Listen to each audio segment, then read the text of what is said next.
Elle était celle qui faisait parler les femmes à l'heure des femmes, le moment où les maris étaient au travail, et à une époque à laquelle elles n'avaient pas particulièrement le droit de se plaindre.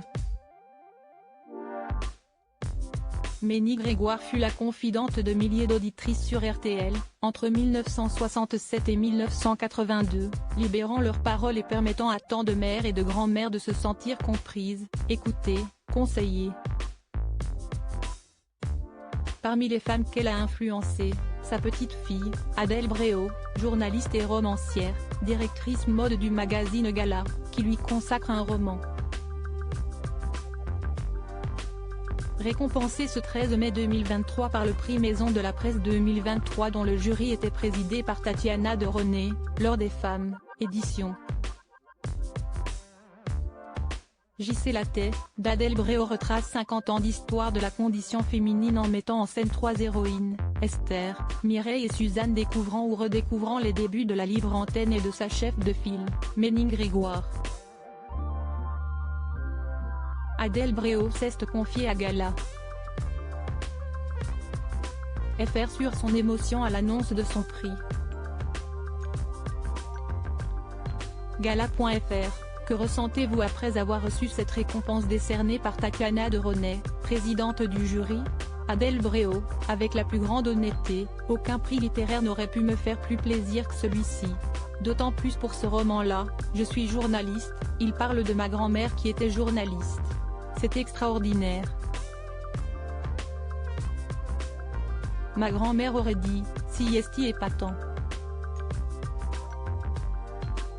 Je suis d'autant plus touchée que je n'aurais pu rêver mieux que Tatiana de René comme présidente du jury de ce prix Maison de la Presse. Elle est à la fois journaliste, romancière et si inspirante. Elle écrit des contenus à la fois exigeants et populaires, dans le plus noble des sens, comme l'est ce prix finalement. Gala.fr. Si esti un roman sur la transmission intergénérationnelle, un roman de femme aussi. La transmission, la sororité sont des thèmes à la mode en ce moment, ça explique ce succès? Adèle Bréau, il se trouve que c'est le cas effectivement mais ce n'était pas conscient de ma part.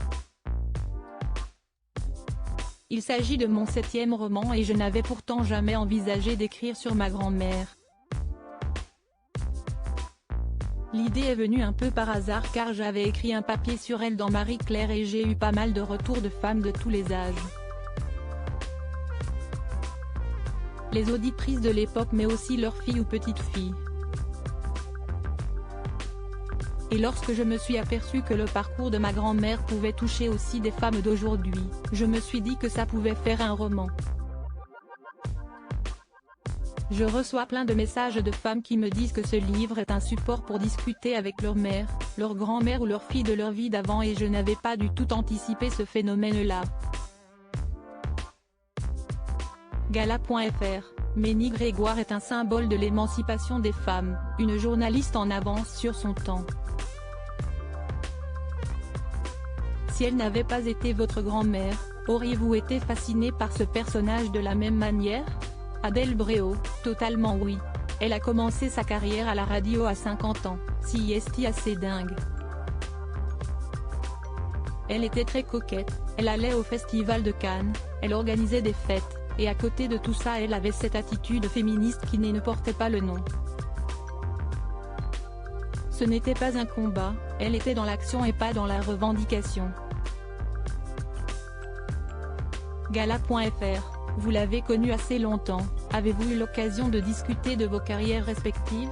Vous avait-elle donné des conseils? Adèle Bréau, pas du tout de conseils. Elle était vraiment plus dans l'écoute. Je me suis construite avec elle en tant que modèle, mais en la regardant simplement être libre et être ce qu'elle était. À chaque fois que j'allais la voir chez elle, elle me demandait toujours, comment vont les femmes aujourd'hui? Manière de me montrer que je faisais un peu la même chose qu'elle, sonder la société et la place des femmes. Gala.fr. Votre famille est-elle fière de ce roman? Adèle Bréau, ils sont très contents.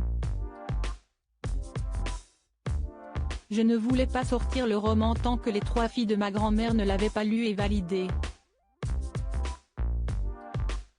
C'était la condition sine qua non pour moi. Ma mère, sa cadette, a beaucoup aimé et mes deux tantes aussi. Et depuis la sortie de l'ouvrage, toute la famille est très contente que Ménie Grégoire retrouve une certaine visibilité et un peu de lumière. Gala.fr, qui est l'héritière de Ménie Grégoire dans les médias aujourd'hui? Adèle Bréau, à la radio je n'ai pas forcément d'exemple, alors que je lis souvent que le fait de n'entendre que la voix des animateurs amène les gens à se confier.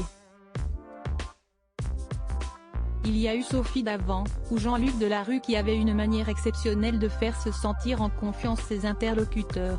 Mais quand je vois les interviews de Faustine Bollaert et ce qu'elle raconte sur ceux qui l'arrêtent dans la rue pour lui confier leurs histoires, je vois beaucoup de similitudes avec ma grand-mère.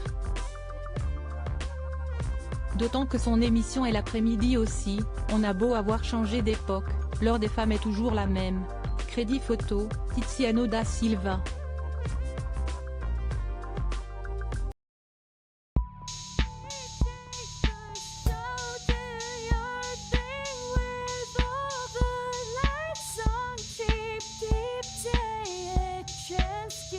Keep taking chances.